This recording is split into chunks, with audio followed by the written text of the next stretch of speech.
ازيكم يا بنات؟ عاملين ايه؟ وصفة النهاردة هيبقى وصفة لها علاقة بمجال الدايت والتخسيس وخسارة الوزن. وصفة من اكتر الوصفات اللي انا جربتها وفعلا لقيت نتيجة ملحوظة ونتيجة فعالة في خسارة الوزن، وخصوصا منطقة محيط البطن قلت بصورة فعالة. الوصفة هي مية الليمون او الليمون ووتر. طبعا كلنا شفنا فيديوهات كتير عن فوائد مية الليمون وقد ايه مية الليمون مهمة في خسارة الوزن والكلام ده كله. النهاردة مش هكرر كلام، انا هقول تجربتي ان انا ازاي استخدمت مية الليمون في خسارة الوزن في مدة اسبوعين، وكانت النتيجة ملحوظة. هوريكم صور في الفيديو. مش هطول عليكم، هنخش على الطريقة على طول، وفي نهاية الفيديو هقول لكم مختصر مفيد عن فوائد الليمون في الوصفة عامة. نخش على الطريقة. زي ما احنا شايفين الطريقة سهلة جدا. 2 ليمونة مغسولين كويس جدا جدا، لان الليمونة هنستخدم القشرة الخارجية اللي هي دي والقشرة البيضة وعصير الليمون. هنبدأ نوصف هنعملها ازاي. مبشرة او اي مبشرة عادية نبشر الليمون. ها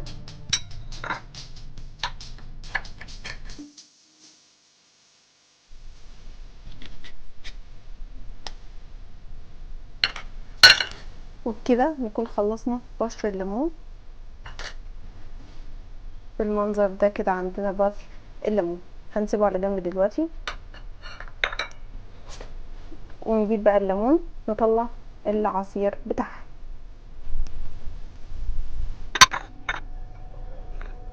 ده برضو مش هنترمى لان هنستخدمه في الوصفة.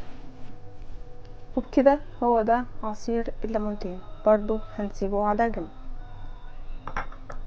يبقى احنا عندنا القشرة الخارجية بتاعة الليمون وعصير الليمون والقشرة الداخلية بتاعة الليمون. هنجيب ازازة مية حوالي لتر، دي 900 مللي.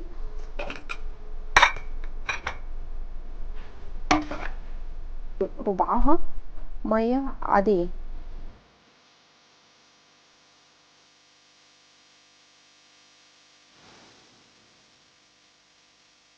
الربع كده، والباقي هنحط بقى ايه من ربعها مية عادية. نحط بقى المكونات.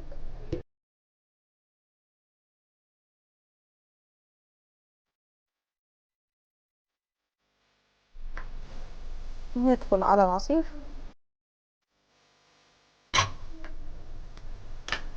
اخر حاجة القشرة البيضاء هننزلها زي ما هي، ونكمل بقى الازازة بمية دافية.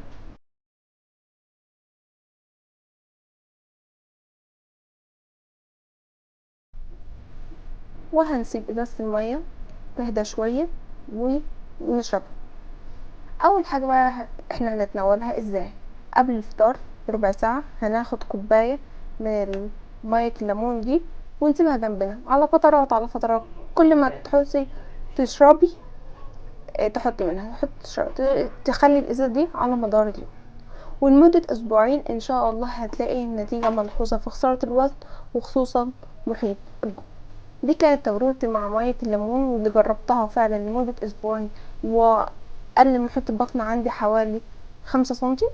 وهديكم الصور في الديسكريبشن من تحت، وان شاء الله جربوها وهتعجبكم. كده كده حتى لو مجربتش نتيجة فهي مفيدة جدا، والليمون من اكثر العوامل والعناصر ليها فايدة. هنخش بقى، قلتلكوا في اول فيديو ان احنا هنتكلم على فوائد الليمون. طبعا الليمون ليه دور فعال في ان هو بيزود المناعة وبيحتوي على فيتامين سي، وكمان غني بالبوتاسيوم، وليه دور فعال في الحفاظ على القلب والمخ والاعصاب. اهم حاجة بقى ودي اللي بالنسبة لنا مهمة جدا، ان الليمون بيساعد على سرعة الهضم ومبيخليش عندنا حموضة وده كان مقتصر مفيد عن فوائد الليمون. وان شاء الله الفيديو ده يعجبكم، واستنونا في فيديو قادم باذن الله. لو عجبك الفيديو اعملوا لايك وشير وسبسكرايب. انتظرونا في فيديو جديد ان شاء الله.